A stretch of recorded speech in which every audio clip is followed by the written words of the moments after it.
Hey guys, it is Scott the Steamroller Steen with Steamroller Picks and hitthepick.com. It is Friday, baby. It's the 21st of February. We're going to talk a little college basketball here in just a second. But before we do, let's talk a little other college basketball. We'll talk about what we had yesterday.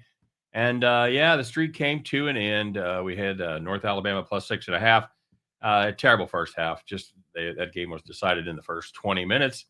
Second half was a little better, but by then it was too late. Lipscomb had the big win there. My best bet on the premium side was UC San Diego. The Tritons once again came through for us, laying 13.5. They win by 14. Thank you very much. Against Cal Poly, and we split on the other two premiums. We had Eastern Kentucky. They did not win. We were laying points, and they got beat by Bellarmine. And we had the USC Maryland over 152.5. So on we go with today's action. We're taking a look in the Big East as Marquette travels to Philly to take on the Villanova Wildcats. Villanova at home catching 1.5, and we're going to ride the dog here. Ride the doggy. You know what? This is a solid Golden Eagles team, currently slated as a 5 seed by Joey Buckets, but they've been a good team for their fans, been a bad team for bettors, unless you're fading them. They've gone 11-13 against the spread. 4-6 on the road, and an abysmal 4-10 against the number against Big East opponents. Let's take a little quick look at those road conference games. They were short dogs at Creighton and St. John's, and they lost to the Jays by 10, and they lost by 6 to the Johnnies.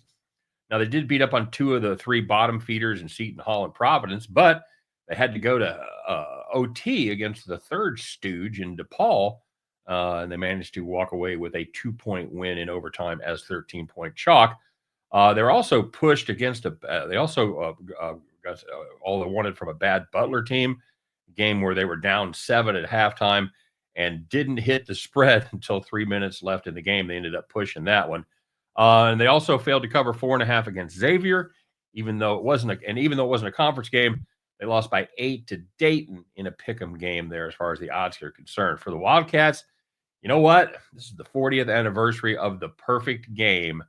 I don't know how many of you are old enough to remember. I'm guessing a lot of y'all are. They shot 78.6% from the field and defeated the 32-1 defending national champion Georgetown Hoyas 66-64. Probably the best basketball game I ever saw. Certainly top 5. You know, you could throw some other ones. What about this one? Like, okay. But it was a fantastic game. I hope if you guys were alive then and sentient, I hope you got to see that one because it was killer. It was also the last time we got to see the 4 corners offense in college basketball. Villanova had times in that game where they just absolutely took the air out of the ball. And I don't know, again, for you guys that are younger, you're like, what the 4 corners? The 4 corners is where they just basically stuck guys in, well, let's call it 4 corners and just passed the ball. Never shot. Never did anything. When I was in high school, our team won the state championship in my sophomore year, and I went to a game that they won 4-2, 4-2 for a full game. And basically, it just consisted. It was a team that was not as good as us. They knew they couldn't win, so they just held the ball and tried to get lucky.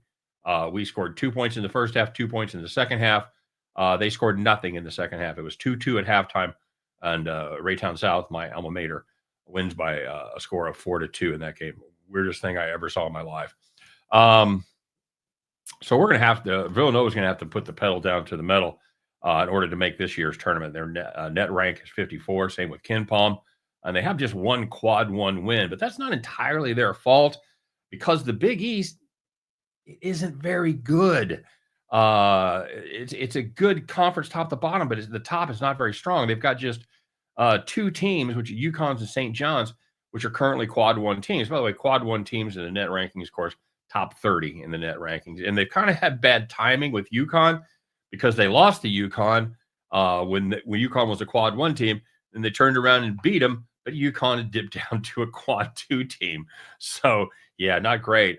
They played home games against 3 of the top 4 Big East contenders. Marquette's the 4th one, obviously. They beat St. John's. They beat UConn by 2 each of those games. They lost to Creighton by 2. And that's what I'm looking at. The Cats' ability to play good teams tough at home and the way that Marquette struggles against good teams on the road, it makes this an easy one to pull the trigger for the Wildcats. So I'm going to do it. Let me give let's take the Villanova Wildcats plus 1.5. And at the end of that one, you guys can join me as we pick up our winning tickets and to head back to the window. All right, guys, as always, thanks very much for watching. I do appreciate each and every one of you each and every day. So keep it up. I appreciate the good work that you all are putting in. Of course, if you haven't subscribed to the channel, make sure you do that. Give me a like and subscribe for this one, all that good stuff. And yeah, drop your comments. Let me know what you're playing. Not a ton of games tonight, but there is a full NBA slate. So let me know whatever you're on. Most importantly, let me know if you're tailing or fading. This is a big game. Let me know what side you're on. All right. You guys have a great day. Happy Friday, everybody. You made it.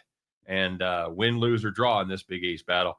I'll be back tomorrow to talk all about it. Take care, and we'll see you then.